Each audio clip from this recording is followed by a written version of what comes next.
Morgen, grüßt euch. Wir haben ziemlich früh noch, Samstagmorgen. Ähm, Ich genieße noch die Ruhe. Die anderen schlafen noch alle. Äh, Trinke jetzt noch mein Morgenkäffchen. Und heute haben wir einiges zu tun.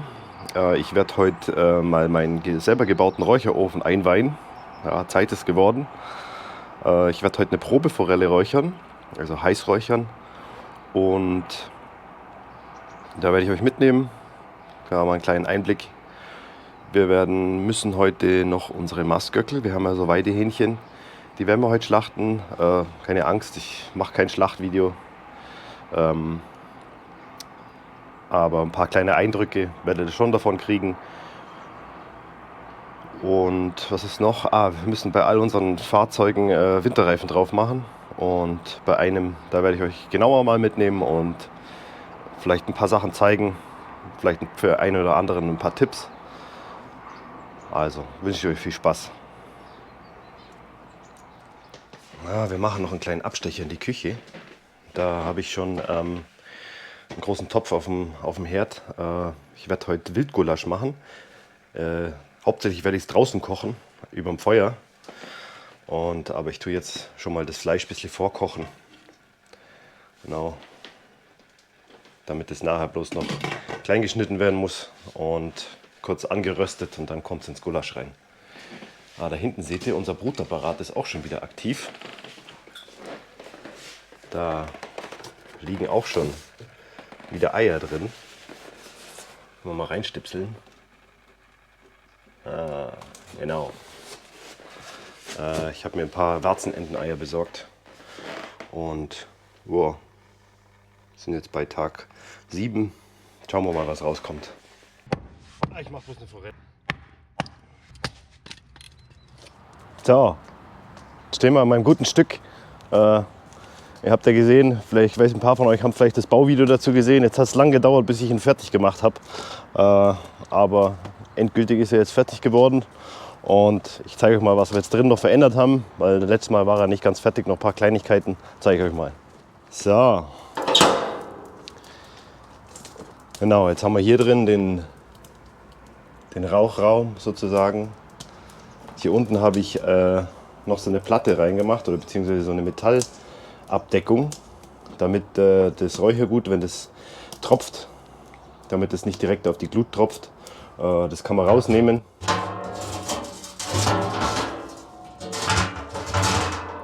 Und wieder reinstellen, wenn man es mal rausnehmen muss. Genau, hier oben Rauchraum. Habe ich mir hier ein Thermometer reingebaut. Unten die Feuerkammer sozusagen. Habe ich ganz einfach aus dem, was da war, also einen Baustein noch genommen. Hier den Boden gemacht, hier so eine Feuerschale rein. Genau. Wie ihr seht, der ist schon mal gelaufen. Ich habe schon ein paar so Proberäucherungen gemacht, ohne irgendwas drin, damit ich mal sehe, wie sich die Temperaturen entwickeln. Ja, genau, hier unten drin habe ich noch eine Lüftungsklappe, also Belüftungsklappe eingebaut, damit man, wenn man mehr Sauerstoff braucht, noch zugeben kann. Werde ich eine kleine Forelle Probe räuchern, und zwar heiß räuchern. Dazu habe ich mir jetzt so Kirschholz und Apfelholz rausgesucht. Da werde ich erst ein kleines Feuerchen drin machen und das mal kurz auf Temperatur bringen, dass die ganze Feuchtigkeit rauskommt. Ja, und dann sehen wir uns nachher wieder. So, jetzt sind wir soweit. Jetzt kommt die Testforelle rein und dann werden wir eine Runde heiß räuchern.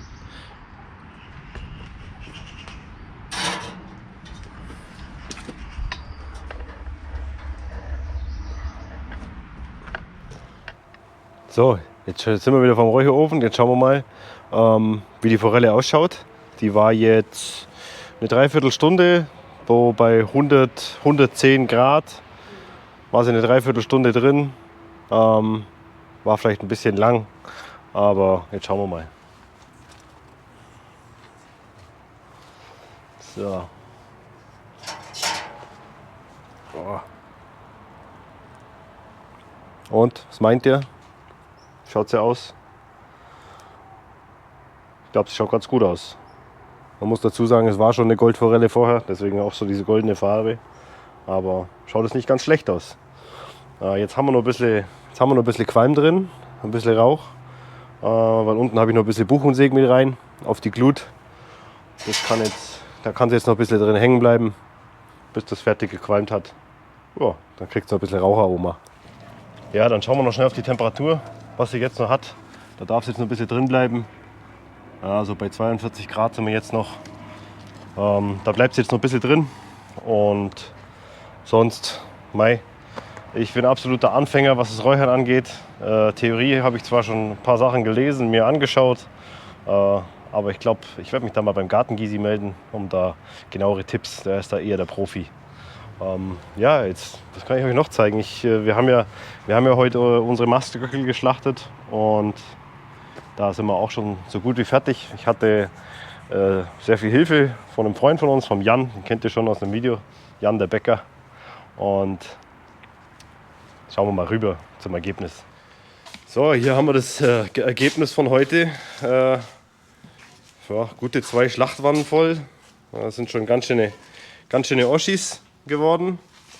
Haben sie nicht gewogen, aber ja, Jan hat mir geholfen. Hallo. War ganz fleißig. Er hat gesagt, er will das mal selber miterleben, wie man so ein Hähnchen schlachtet und ja, einfach mal bei der Werdegang, was da alles passiert, was man da alles machen muss, wollte dabei sein. Und wie war's so? Wie hast du empfunden? Ich bin überrascht, dass es nicht ganz so leicht war, wie ich angenommen habe. Es ist doch was anderes.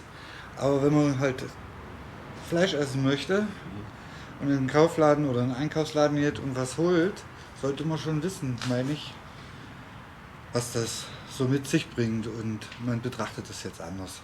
Ja. Den Genuss von Fleisch wird, glaube ich, in Zukunft auch bei mir ein bisschen anders. Das Bewusstsein ist ein bisschen anders. Genau. So, dass man sich sagt, okay, ich möchte zwar Fleisch essen und sollte man auf jeden Fall ein Bewusstsein für haben, dass dafür ein Tier sterben muss. Genau. So, ich würde es nicht von jedem verlangen, dass er jetzt hier jedes Tier töten kann und da dabei sein will unbedingt, aber... Ja, ich wollte es ja halt wissen. Ja. Ich weiß, dass deine Tiere hier wirklich super leben. Die haben ja hier...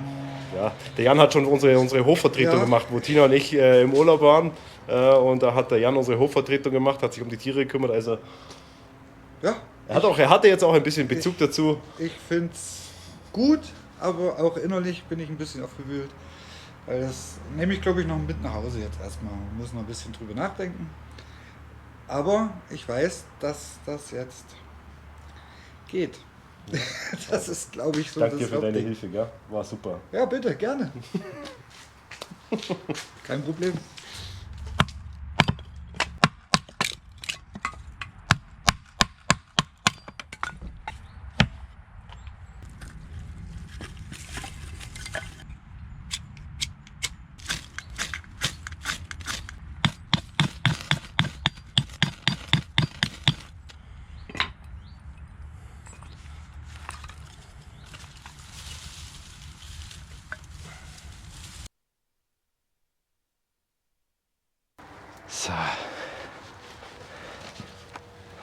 So, wie ihr seht, Feuerchen brennt schon. Ich will ja heute das Wildgulasch hier draußen kochen. Und ja, da sind wir jetzt hier in meiner draußen Kochstation. Und das habe ich mir hier ein bisschen eingerichtet. Sieht ein bisschen von den Utensilien ein bisschen anders aus wie bei uns in der Küche. Alles ein bisschen einfacher, ein bisschen mehr Stahl. Kann ich euch ja mal zeigen. Ganz normale Pfanne mit schöner Patina drinnen. Kann man alles Mögliche drin machen. Da gibt es eine sogenannte Morika, heißt dieses Teil. Hat 3 Beine. Kann man so gut wie überall benutzen. Man kann ein kleines Feuerchen drunter machen. Es gibt ja, ihr seht ja hier, habe ich ein Blockfeuer gemacht. Dann gibt es verschiedene Feuerarten, wo man drauf kochen kann. Es gibt Sternfeuer, es gibt Grubenfeuer, es gibt ganz verschiedene Feuerarten. Ich mache heute ein Blockfeuer, weil ich auf einmal viel Glut brauche. so dass ich ein schönes Glutbett habe, dass ich daran schön kochen kann. Deswegen heute Blockfeuer, genau, und die Morika, ja, ist eigentlich wie nichts anderes wie eine Riesenpfanne. Kann man super viele schöne Sachen drauf machen. Dann kennt ihr bestimmt einen Dutch Oven. Genau, ein großer Gusseisentopf. Kann man auch sehr viele Sachen drin machen. Man kann sämtliche Aufläufe, man kann Lasagne habe ich schon drin gemacht. Ich habe Brot gebacken da drin schon, funktioniert auch super. Und ihr habt da 2 Teile, sozusagen einen Topf und ein Oberteil, das ist der Deckel. Da kann man auch als Pfanne benutzen. Jo, was gibt es noch? Wir haben natürlich, kennen auch viele wahrscheinlich, einen großen Kessel, wo man Wasser drin warm machen kann. Oder große Menge Gulasch. Den werde ich jetzt heute nicht benutzen. Ich mache das mit meinem großen Topf oben. Und dann habe ich noch so Kleingeräte, eine Teekanne und ja, noch so einen kleinen Topf. Das sind alles so Flohmarktfunde, wo ich hier am Lagerfeuer benutze. Den benutze ich zum Beispiel zum Frittieren. Ja, sonst Hilfsmittelchen. Hier seht ihr ein kleines Hufeisenkunstwerk, ganz banal, einfach als Ständer, den man in den Boden reinhauen kann und so die Höhe sich variabel einstellen kann. Genau, die Feuerstelle selber.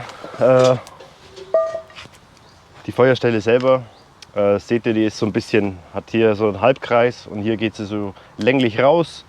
Das nennt man Schlüssellochfeuerstelle. Hat den Vorteil, dass man hier immer ein Feuer am Laufen lassen kann und sich sozusagen Kohle oder Glut produzieren kann. Und hier nebendran hat man so den Kochbereich. Da gibt es auch verschiedene Varianten, aber für hier habe ich mich für das entschlossen. Ja, also dann lassen wir jetzt das Feuer mal runterbrennen, dass wir gescheite Glut haben. Dann werden wir das Fleisch nochmal anbraten mit Zwiebeln, dass wir da Aroma reinbringen. Ja, und Rest seht ihr selbst.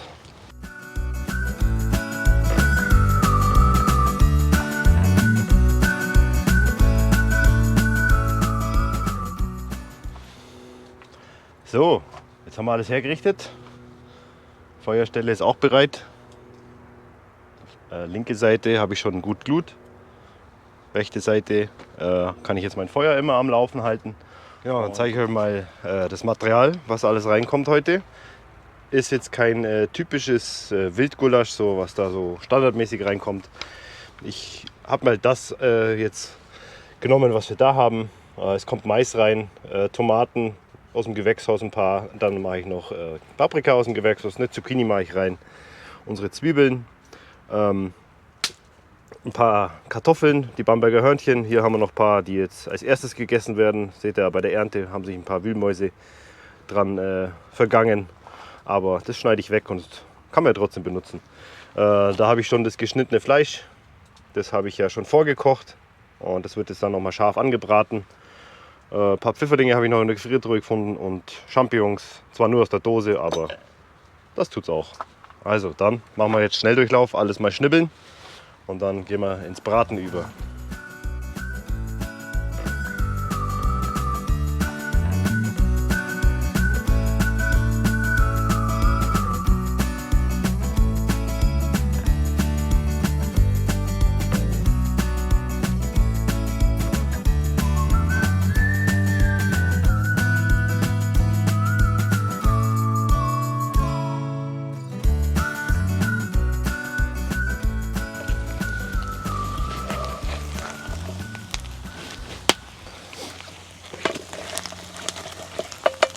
So, jetzt haben wir alles geschnippelt. Der Großteil ist schon im Topf drin. Die Zwiebeln und die Pilze, die waren jetzt auch schon hier direkt auf der Glut drauf in der Pfanne, schön angeröstet. Da muss ich jetzt noch das Fleisch machen und dann kommt alles zusammen und darf dann hier oben gute 1,5 Stunden lang köcheln. Und dann gibt es lecker Gulasch. Ihr seht hier, ich habe die Pfanne direkt auf die Glut drauf. Man kann sich auch mit einem Abstandhalter hier arbeiten. Bloß wenn man mal richtig viel Hitze braucht und schnelle Hitze, dann kann man das direkt auf die Glut drauflegen. Und es brennt auch nichts an hier in der Pfanne, weil da eben die gute Patina drin ist. Hier seht ihr, habe ich mir immer so kleines Holz vorbereitet, so kleine Stückchen. Die kann ich dann immer hier, so wie ich es möchte, dosiert da drunter legen und kann dann somit gewährleisten, dass das hier vor sich schön hinköchelt. So, jetzt ist alles im Topf, alles angebraten, alles drin. Jetzt, wie gesagt, tut es vor sich hinköcheln. Ja, das ist so meine Aufgabe, eigentlich der gemütlichere Teil. Aufzupassen, dass es nicht zu sehr kocht, dass es schön vor sich hin kochelt. Und jetzt mache ich noch die Pfanne sauber, kann ich euch zeigen. Habe jetzt da ganz normal Wasser rein und wird jetzt kurz aufgekochtes Wasser und ein bisschen drin rumgerieben, dass die grobsten Verschmutzungen weggehen. Ja, und dann wird das Ding ausgeleert. Also das wird auf keinen Fall mit Shampoo gemacht oder mit Seife, weil sonst machen wir nämlich die gute Patina weg. Ja, wie ihr seht, es qualmt und raucht immer sehr schön hier. Also man riecht danach sehr nach Lagerfeuer. Wen das nicht stört, ich liebe es am Lagerfeuer zu kochen. Und ja, wir schauen nachher mal noch rein ins Gulasch, wenn es dann fertig ist. Ja, für jetzt war es das erstmal.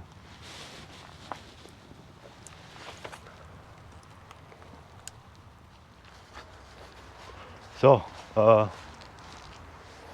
unsere Gäste warten schon aufs Essen. Jetzt schauen wir mal, was das Gulasch macht.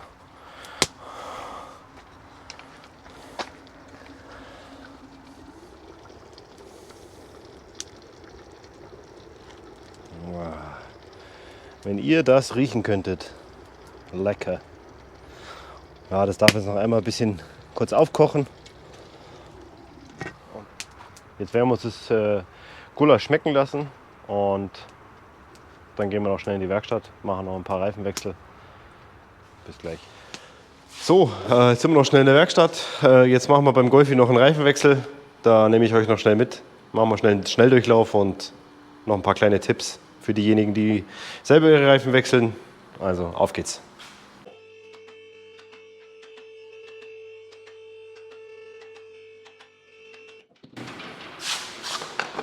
So, als erstes mahlen. Nee, Reifen anschreiben, dann weiß man wieder, wo sie hingehören.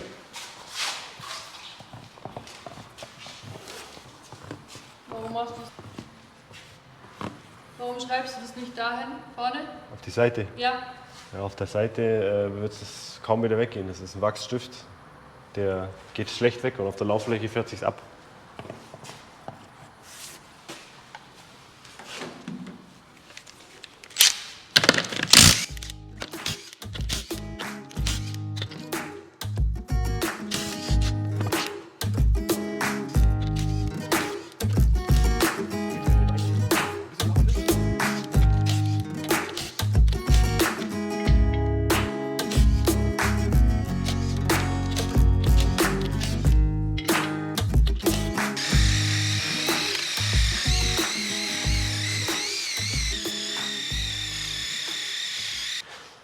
So, Tipp Nummer 1, wenn ihr die Felgen runter habt und schaut euch mal die Fläche hier an.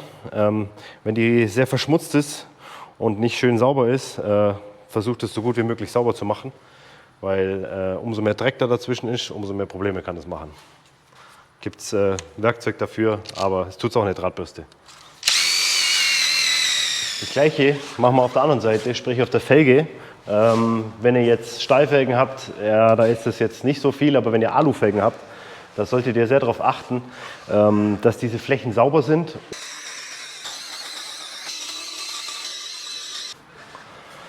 So, dann sind wir schon wieder auf dem Rückweg.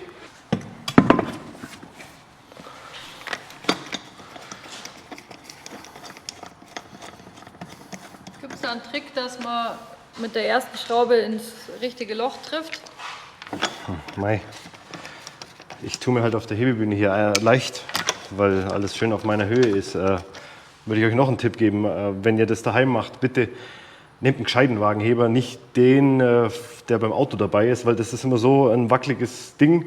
Ist mir selber schon passiert, dass das Teil umgekippt ist und mir die Karre runtergekracht ist. Nehmt einen gescheiten Wagenheber und am besten noch zusätzlich was unterlegen, dass falls auch dieser Wagenheber aufgibt, trotzdem safe ist.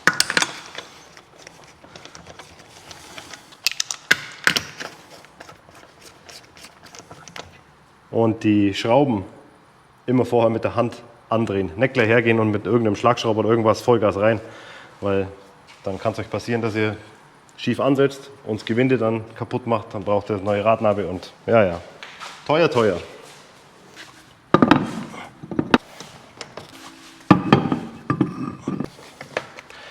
Genau, hätte ich beinahe vergessen. Achtet auf die Laufrichtungen von den Reifen. Es gibt Reifen, die haben vorgeschriebene Laufrichtungen und es gibt Reifen, da steht Outside und Inside. Da bitte drauf achten. Was noch so ein Thema ist, wo die Leute immer diskutieren, welche Reifen wohin. Also die Fachmänner sagen, dass die Reifen mit dem besseren Profil immer auf die spurführende Achse kommen. Und die spurführende Achse ist, egal ob das ein Fronttriebler, ein Hecktriebler ist immer die Hinterachse, die starre Achse.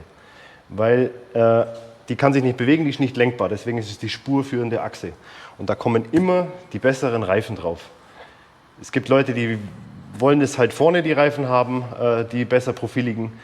Es ist aber so aus dem Sicherheitsaspekt her, dass die besseren Reifen oder die Reifen mit dem besseren Profil an die Hinterachse kommen, weil man will verhindern, dass das Heck von dem Fahrzeug ausbricht. Weil dieses Ausbrechen vom Heck ist schwierig zu kontrollieren. So, ich ziehe die jetzt auf einer ganz leichten Stufe an mit meinem kleinen Schlagschrauber und nachher werden wir die dann noch mit dem Drehmoment nachziehen.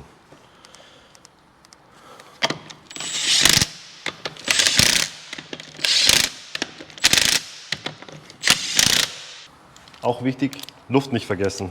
Steht bei den meisten Herstellern irgendwo bei der Fahrertür, wenn man die aufmacht, ist ein Bapper drin oder im Tankdeckel oder wenn man es da gar nicht findet, im Serviceheft oder in Bedienungsanleitung. So, Drehmomentschlüssel, die Schrauben auf das vorgesehene Drehmoment anziehen und sollte man nach 50 Kilometer, sollte man das nochmal überprüfen lassen.